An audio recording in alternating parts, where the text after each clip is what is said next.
Ada momen unik saat Presiden RI Joko Widodo, Jokowi, berkunjung ke Kota Palu, Sulawesi Tengah, Rabu, tanggal 30 Agustus tahun 2023, siang. Kunjungan Presiden Jokowi ke Kota Palu dalam rangka meresmikan pembukaan Kongres Nasional Mahasabha 13 Kesatuan Mahasiswa Hindu Dharma Indonesia, KMHDI, tahun 2023. Kongres Nasional KMHDI ini berlangsung di Universitas Tadulako tersebut. Momen menarik itu terjadi saat salah seorang mahasiswa yang hadir, meminta Presiden Jokowi menjabat 3 periode. Kejadian tersebut berawal saat Presiden akan bagi-bagi sepeda. Presiden menunjuk peserta yang mayoritas mahasiswa tersebut untuk mengikuti kuis yang berhadiah sepeda. 2 orang mahasiswa naik ke atas panggung dan berdiri di samping Jokowi. Presiden kemudian memberikan pertanyaan, jauh di mata tapi dekat di hati. Satu dari 2 orang mahasiswa tersebut tidak bisa menjawab. Tadi tunjuk-tunjuk gini, angkat tangan ke atas, apa tadi? Apa mau deket saya aja, kata Jokowi. Mahasiswi bernama Tiesha tersebut lalu mengatakan bahwa dia mengangkat tangan agar bisa naik ke atas panggung agar bisa dekat dengan Presiden. Ia lalu menyampaikan terima kasih kepada Jokowi yang telah menjadi Presiden Indonesia yang baik. Tiesha lalu meminta Presiden Jokowi untuk menjabat Presiden 3 periode. Mau dekat dengan Bapak Jokowi, mau bilang terima kasih Bapak sudah menjadi Bapak Presiden yang begitu baik buat bangsa Indonesia. Saya sangat kagum dan sangat bangga kalau bisa Pak, Bapak bisa menjadi Presiden untuk 3 periode, kata Tiesha. Mendengar hal tersebut Jokowi tertawa. Presiden mengatakan bahwa hal tersebut tidak bisa dilakukan karena aturan konstitusi. Itu konstitusi enggak boleh, kata Jokowi. Presiden lalu meminta Tiesha menjawab pertanyaan kuis tersebut. Namun jawaban yang disampaikannya salah. Bapak jauh di Jakarta tapi dekat di hati saya, kata Tiesha. Jawabannya bukan itu, salah, timpal Jokowi sambil tertawa. Yang saya hormati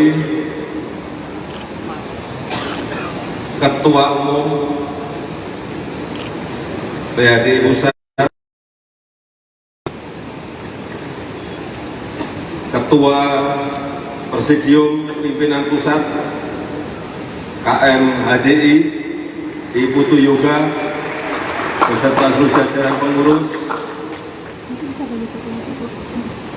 Ketua dan daerah dan cabang KMHDI yang hadir pada siang hari ini, Bapak Ibu, saudara-saudara sekalian yang saya hormati, yang saya cintai.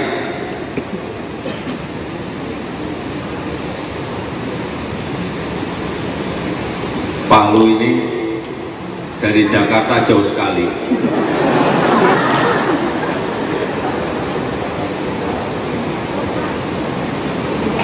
Sangat jauh sekali. Tapi saya senang tadi dari depan saat saya masuk, saya lihat semangatnya luar biasa.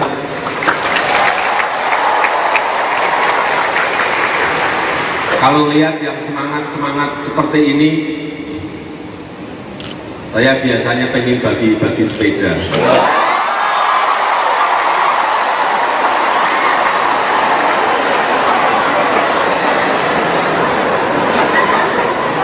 Tapi sebelumnya saya mau menyampaikan beberapa hal terlebih dahulu.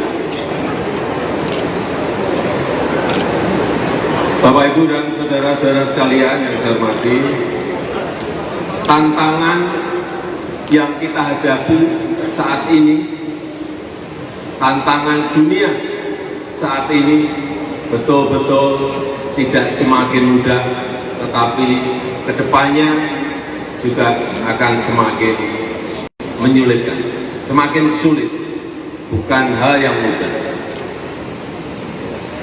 Kita tahu 3 tahun, hampir 3 tahun pandemi, kita bersyukur bisa kita lewati dengan baik.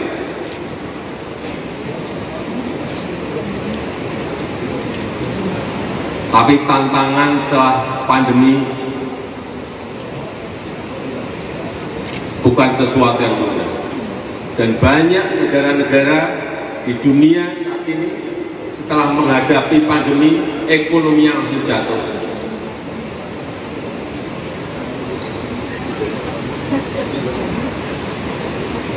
Saya bertanya kepada managing directornya IMF,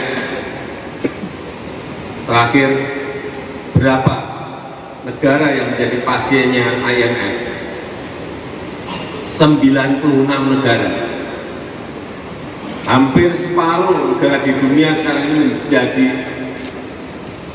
pasiennya IMF. Artinya, sekali lagi, tantangan dunia saat ini semakin tidak mudah.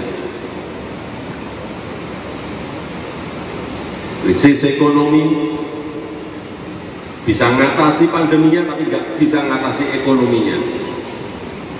Krisis pangan bisa mengatasi pandeminya, tapi pangan harganya di banyak negara naik lebih dari 50%, ada yang lebih dari 100%. Krisis energi di beberapa negara di Uni Eropa, gas, BBM naik bahkan ada yang sampai 700%. Kita kalau naik dinaikkan bensin 10% saja, mahasiswa demonya 2 bulan. Naik 20%, demonya 6 bulan. Itu ada yang naik gas sampai 700%. Bapak Ibu bisa bayangkan, saudara-saudara bisa bayangkan betapa tantangan dunia ini tidaklah mudah. Bauksit, batu bara, semuanya satu-satu, nggak usah tergesa-gesa, tapi terus konsisten. Dan tidak usah kita ini takut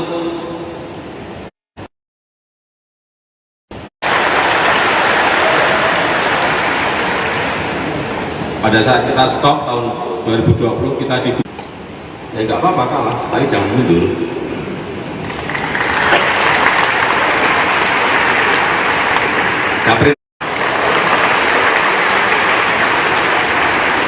Sehingga pondasi kita kuat. Kalau kita digugat seperti itu, kita mundur sampai kapanpun negara ini tidak akan menjadi masa sejak VOC 400 tahun yang lalu kita ekspor bahan mentah, sampai sekarang kita mau terus ekspor bahan mentah.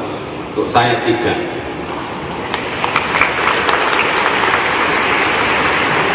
Kita sudah digugat oleh WTO, digugat ke WTO oleh Uni Eropa. Kita diberikan peringatan juga oleh IMF. Enggak. Menteri-menteri tanya ke saya, Pak, ini ada terus, Pak, ini ada tekanan terus.